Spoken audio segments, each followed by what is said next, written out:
The Genesis flood is often categorized as a judgment against human wickedness, but the text frames it as a targeted response to a cosmic rebellion. The New Testament understanding of Jesus Christ's mission is distinct from the modern Christian consensus, which focuses almost exclusively on the fall of Adam. This gap in understanding is created by how modern theology interprets Genesis chapter 6. The prevailing Sethite view removes the supernatural elements from the text, arguing the sons of God were merely the godly descendants of Seth intermarrying with the ungodly line of Cain. This interpretation contradicts both the Hebrew grammar and the testimony of the New Testament. The plural phrase sons of God consistently refers to divine beings in the Old Testament, a fact Peter and Jude reinforce when they write about the angels who sinned and left their heavenly dwelling. Genesis 6 functions as a theological polemic. It was written to refute Mesopotamian religious claims that civilization's greatness was a gift from divine beings who descended to earth. The Messiah's arrival addressed more than the fall in Eden. It was a mission to reverse Hermon, the site where, according to ancient Jewish tradition, the Watchers descended to corrupt humanity. The biblical polemic targets the Mesopotamian Apkallu, 7 divine sages who were celebrated as the architects of civilization. These pre-flood entities were credited with delivering the secret knowledge of metallurgy, astrology, and the arts to humanity. Cuneiform evidence from the Seleucid period explicitly tracks the transmission of this knowledge through the flood. These records identify the post-flood Apkallu as being of human descent, designating them as hybrid beings. Legendary figures like Gilgamesh were part of this post-flood lineage. Mesopotamian epics describe him as being 2/3 divine and 1/3 human, possessing a stature of 11 cubits. Babylonian kings utilized this lineage to legitimize their rule. Claiming descent from these hybrids, they asserted their status as seed preserved from before the flood. The foundation of Mesopotamian power rested on the celebration of these hybrid giants and the forbidden knowledge they provided. Second Temple Jewish writers, whose works were found among the Dead Sea Scrolls at Qumran, took this Mesopotamian history and inverted it.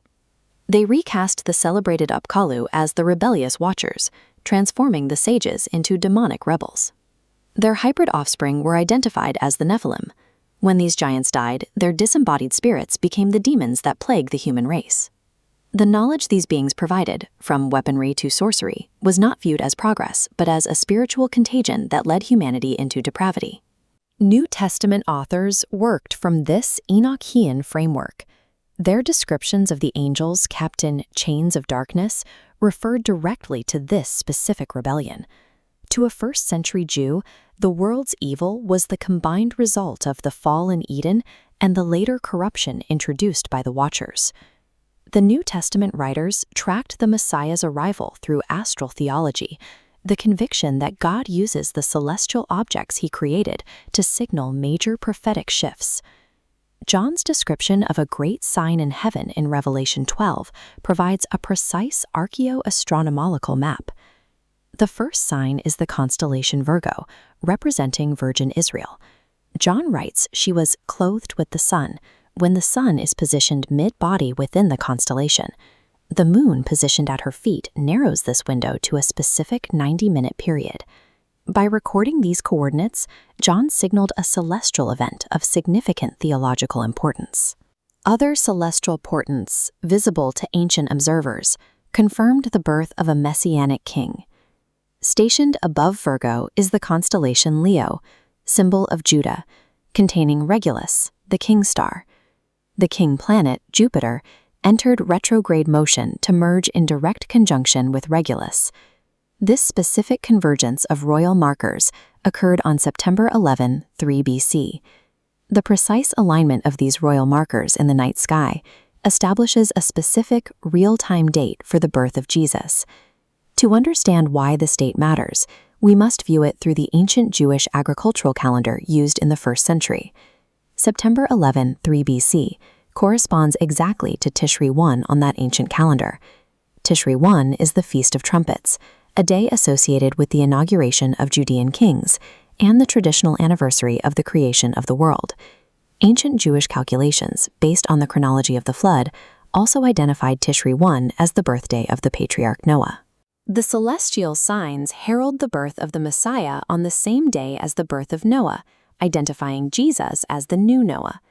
The original Noah survived the flood that judged the Watchers and the Nephilim. Noah exited the ark in the 2nd month of the year, a month marked astronomically by the heliacal rising of the constellation Orion. In the Dead Sea Scrolls, the Aramaic name for the Orion constellation is Nephilah, which is the root word of Nephilim. To the ancient reader, the stars provided a sequence. The new shepherd king arrives on Noah's birthday, followed by the rising of the Nephilim constellation.